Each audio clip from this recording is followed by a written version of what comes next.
You ready? Yes. Ready when you are. Do you want us to turn the fan off? No, that should be okay.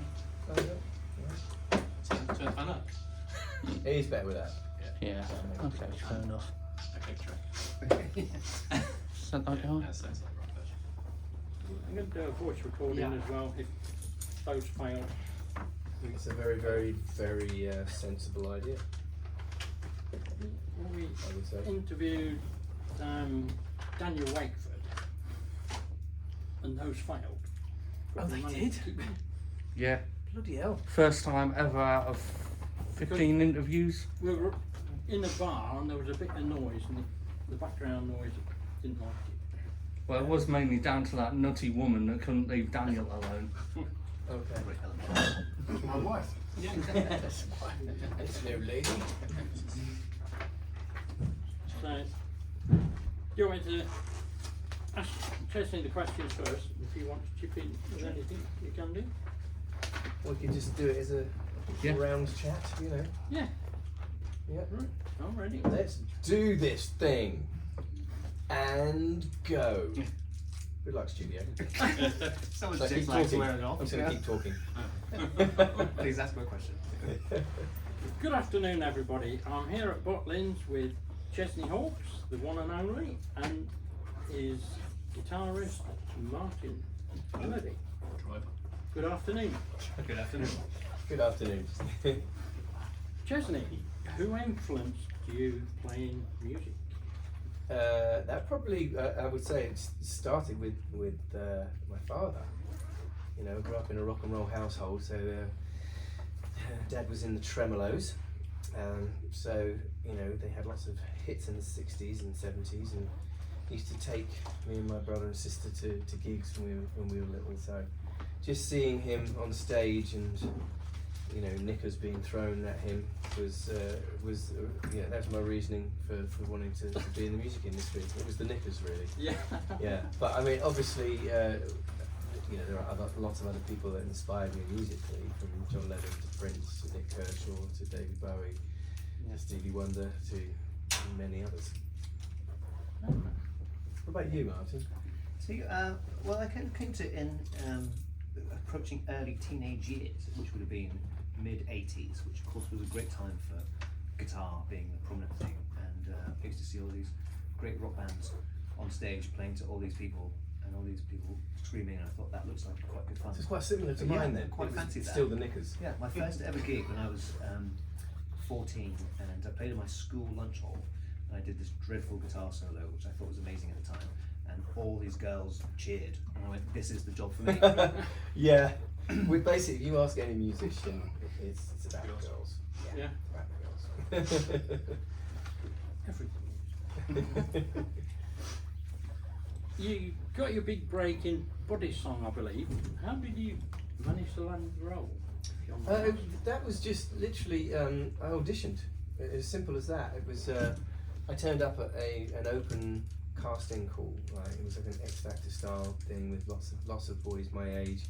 I was 17 at the time, and you know, they were looking for a boy that could possibly be Roger Daltrey's son, and that could play guitar and keyboards and sing, and possibly act, I guess. So, and I'd never acted before in my life, but you know, I was a musician.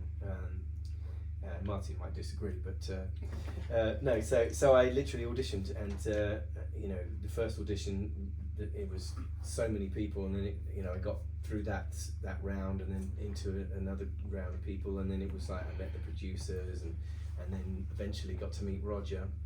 When it got down to me and one other guy, and then it was a what they call a screen test, and did the screen test, and I think the reason I got the part was that there was a scene that I did with Roger that was kind of emotional family scene.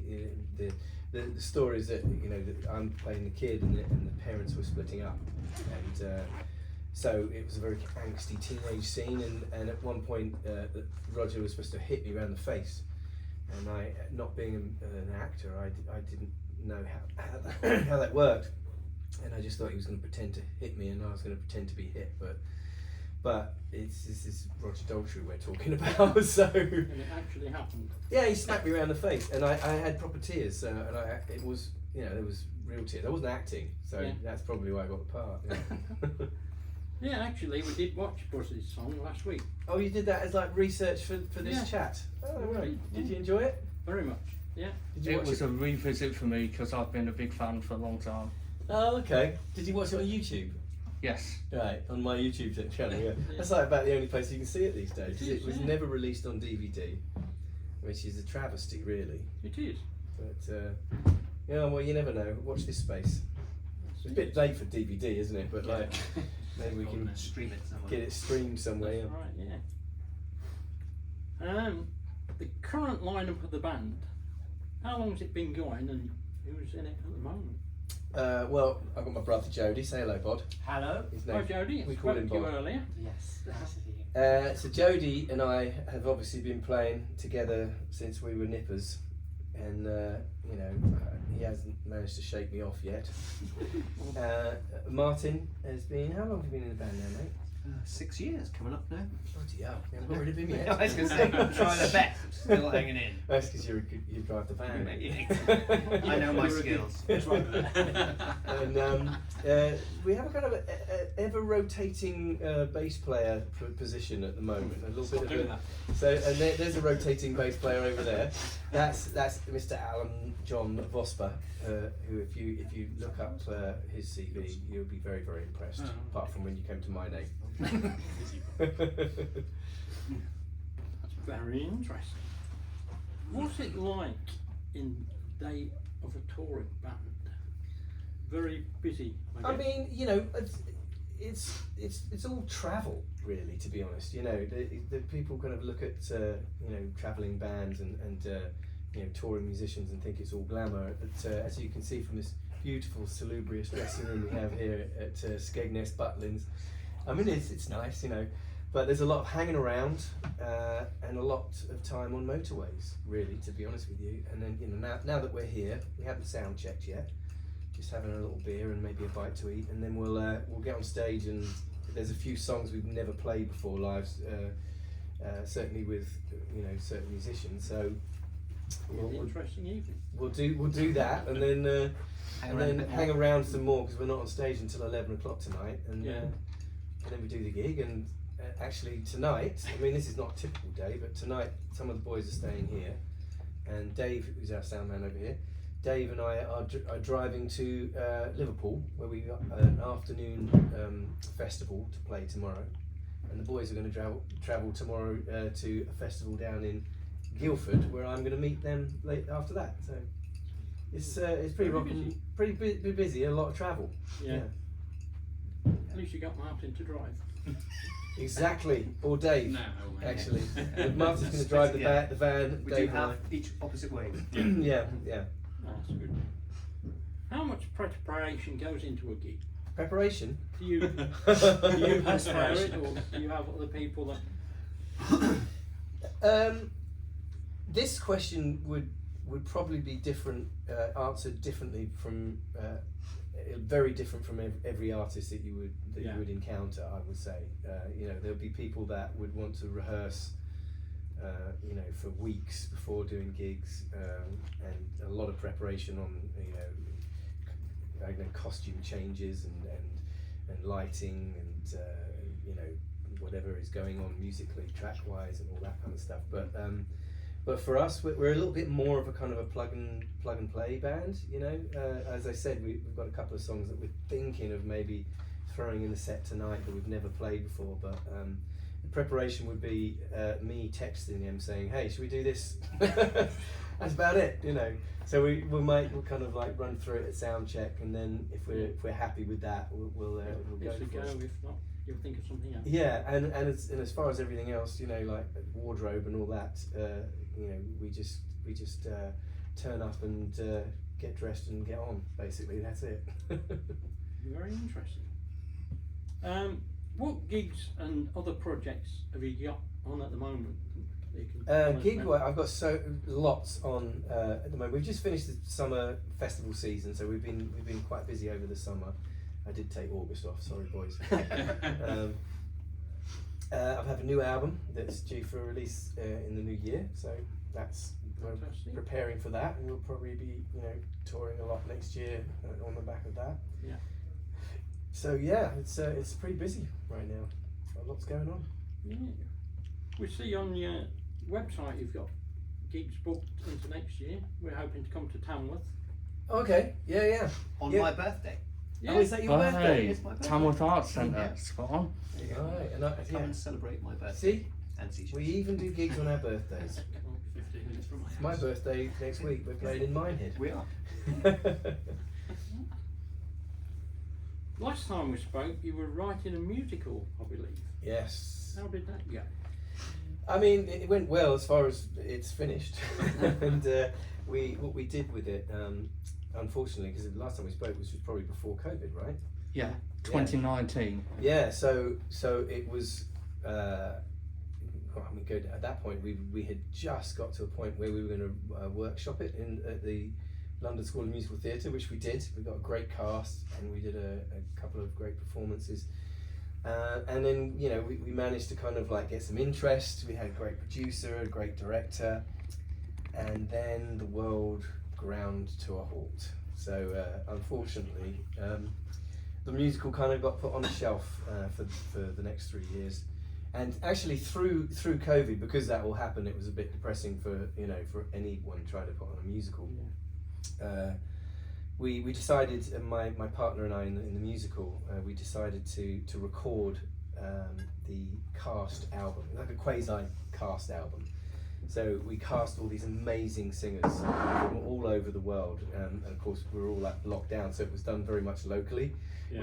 We were doing most of it, most of the recording of the band stuff in Los Angeles, and we just got the people to put their vocals on it from their own studios, mostly here in England, but all over the place. And so we did record it, and then we put that cast album out on YouTube.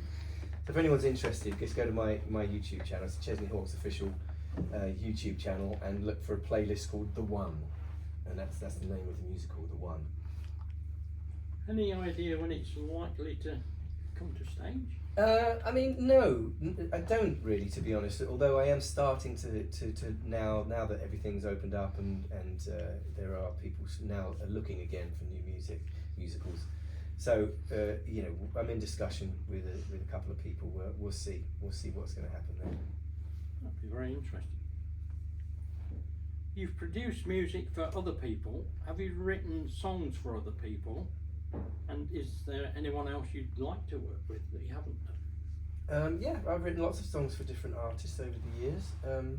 I've kind of like not been doing that so much over the last 5 years. I'm more concentrating on my own stuff. But I've written for people like Tears for Fears did a song of mine, Yeah. which I was very happy about. And back in the kind of 2000s, I had songs by bands like Hearsay, A1, and those kind of got kind of stuck into working with boy bands and pop bands and stuff.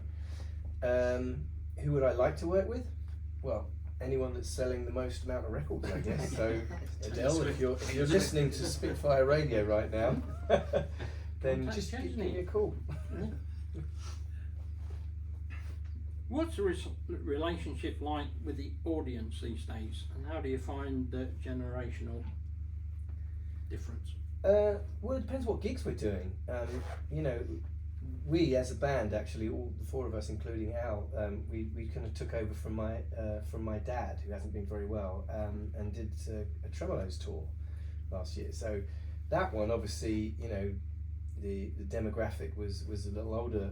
The people that were around to love the 60s music, but what we found was that they would bring their kids that would be our age.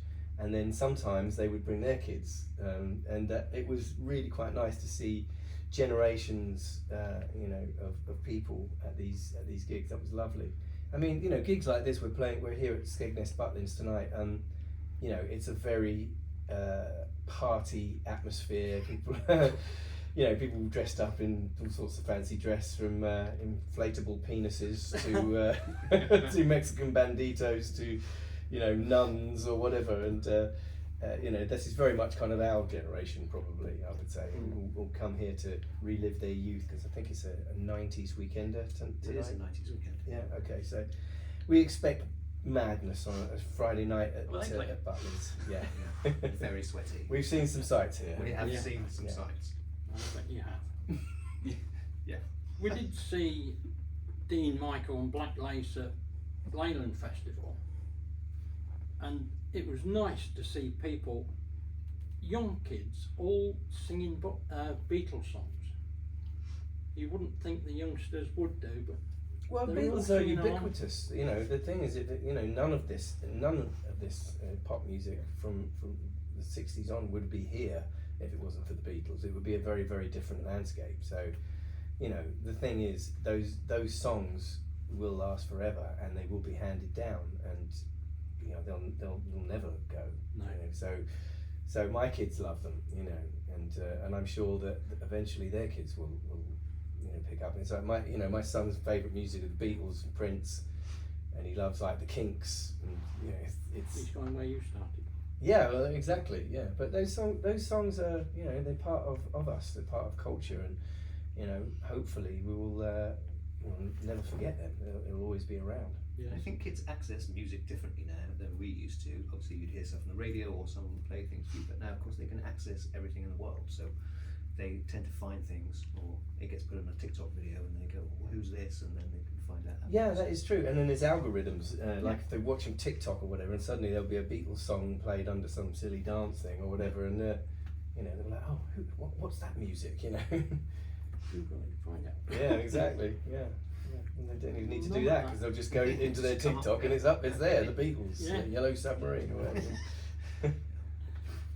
Have you got any other projects in the pipeline, or any other new music on the way? You said you have a new album. Yeah, new album. That's the biggest project that I'm working on right now that I really want to get out there. So I'm really kind of putting all of my efforts into the promotion of that album, and working out what home it will eventually have. So yeah, I'm very excited about that, and really excited about showcasing some of the songs on shows like tonight. So Yeah. that's my main thing at the moment. Yeah. Sounds awesome. How can people find your music? They can find it on any streaming services. Just Chesney Hawks, you'll find me there. Spotify, Apple Music, wherever else. I can't even think of them now. Deezer. There's all sorts, obviously, but YouTube. But if you go to chesneyhawks.com, that is like Chesney Galactic Central Point, and you can find everything you need there: gigs, merch, and music and everything. Fantastic. Well, I think that's about it for you. Okay. Thank you very much for I'm your done. time. I'm done with. You can chip in your Martin. Oh, good. No, it's Martin's turn. Good. I will chip in for sure.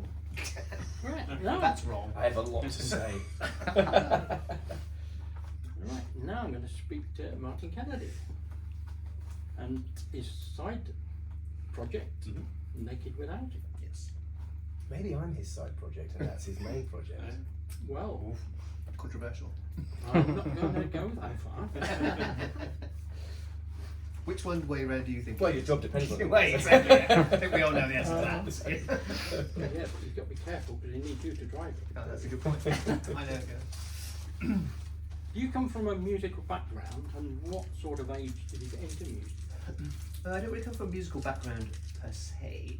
I've always had quite an interest in music, and it was sort of early teens that I found guitar and thought that's the thing for me, and then everything else kind of fell by the wayside, and that's all I wanted to do, and that is what I did do. So, there was people around. My uncle was a big music fan. He wasn't really a performer, but he was a big fan. And when I first started learning to play guitar, he was always like, "You've got to find the history, and you've got to listen to blues, and you've got to do all of that." And that was great advice. And I really dug back into where everything came from. And I used to read all the guitar magazines and all the interviews, and people would say I was influenced by this album, so I'd put it on my list and I'd go and find the album, listen to it, and see where stuff came from. And that's it just gives you a good understanding of music, which I think just to be well, in later life and in a professional life, because I know how things should sound. Yeah. We were talking earlier about the difference of way people play, different styles, and if you sort of come from a certain age, that you might not understand it in the same way. So I think it's important to do your history. So Yeah. That's it. We've tried to do our history. Which guitar players influence you the most? Well, Jeff Beck is always the answer to every guitar player question. Al Vosper. Al Vosper. Danny Gatton, I thought was a great guitar player. He sort of a country thing.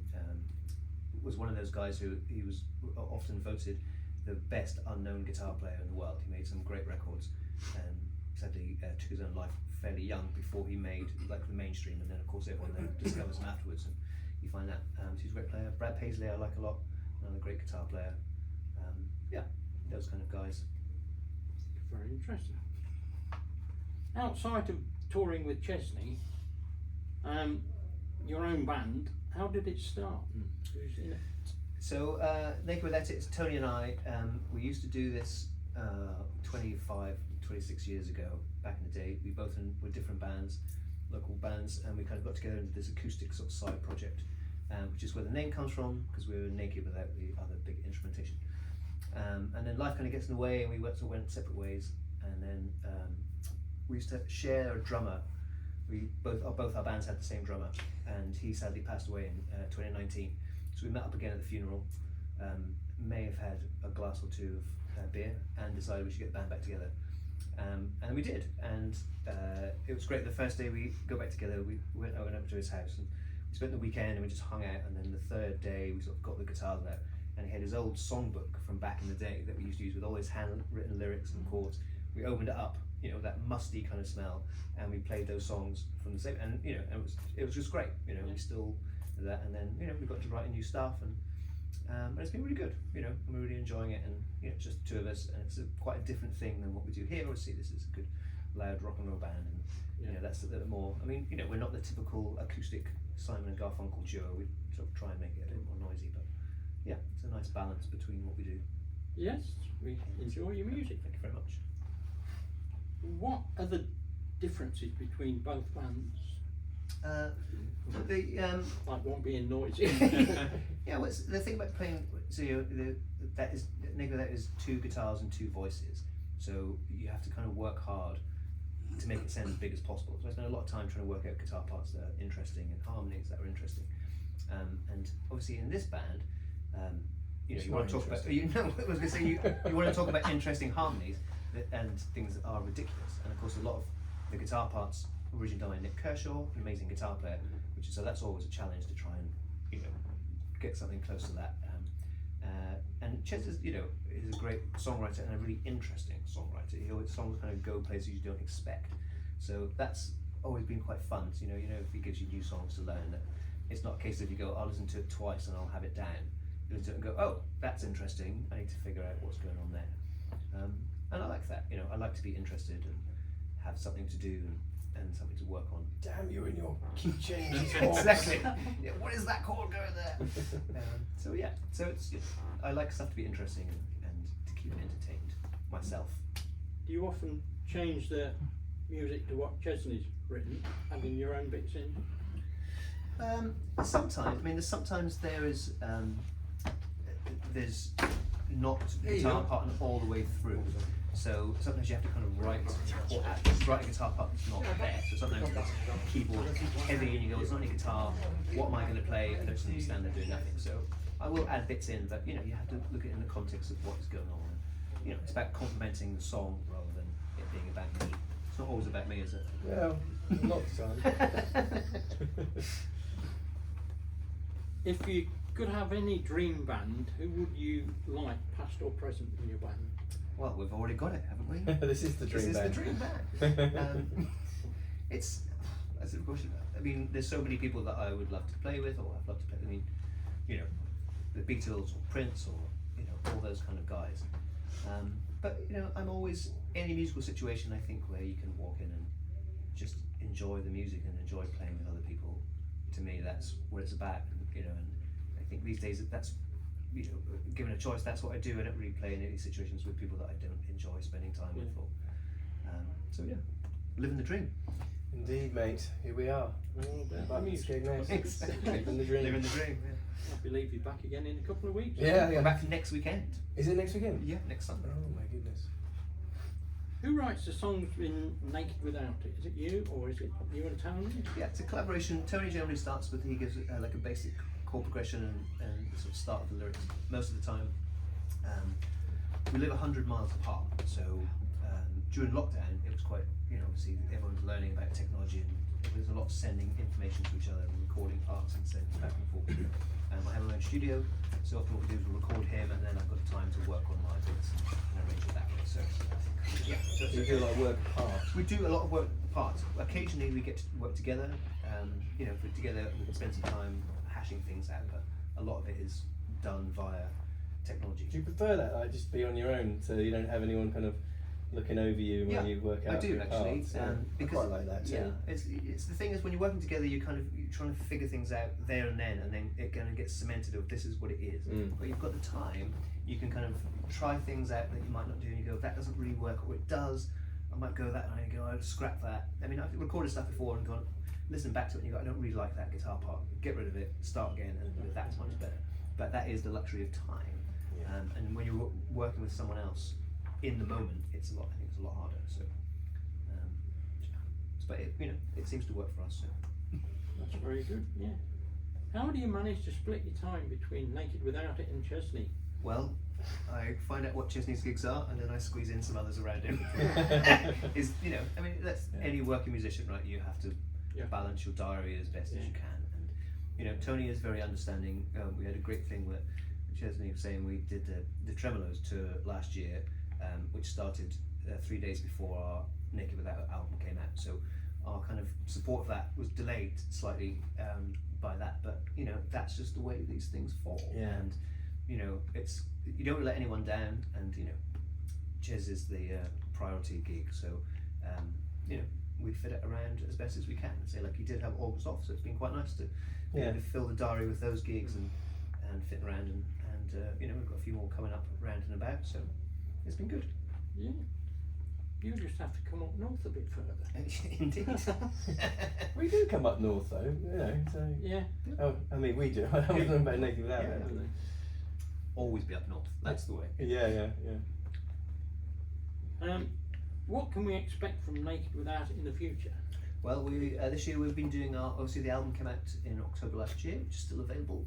And this year we've been doing what we call our Naked Without It Singles Club. Be very careful Googling that. And basically we put out a new song once every 6 weeks. So rather than just releasing an album, we're putting out songs. That's a good idea. That way. It's very modern, darling. Well, thank you very much. It's very.